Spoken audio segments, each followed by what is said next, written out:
ওলামায়ে কেরাম কান পেতে শুনে রাখুন, যদি বাংলাদেশে যে সুযোগ এসেছে তা যদি হাতছাড়া হয়, আগামী 50 বছর আপনাদের হাতে আর সুযোগ আসবে না।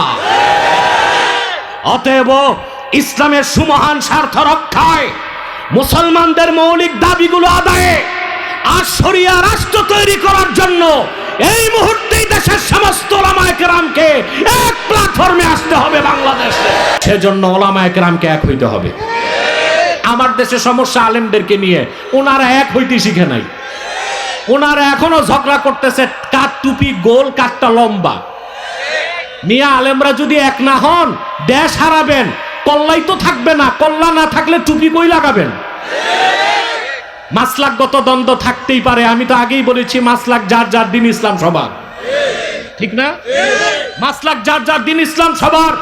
ওলামায়ে কেরাম কান পেতে শুনে রাখুন, যদি বাংলাদেশে যে সুযোগ এসেছে তা যদি হাতছাড়া হয়, আগামী 50 বছর আপনাদের হাতে আর সুযোগ আসবে না।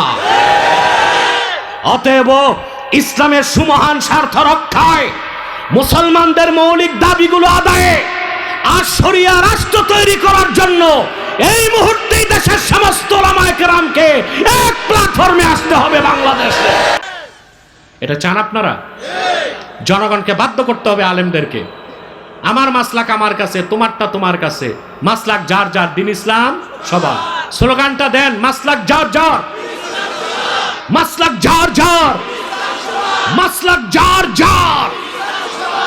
এই সূত্রে আমরা এক হতে পারি, দ্বীনের মৌলিক স্বার্থে আমরা এক হতে পারি, আর এক হতেই হবে। এবং এখন যদি এটা হাতছাড়া হয়ে যায়, এই রকম সুযোগ 50 বছরও আর এদেশের মুসলমানের ভাগ্যে আসতে না পারে।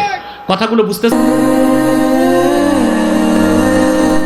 আল আজিজ আল ইসলামিক মিডিয়া।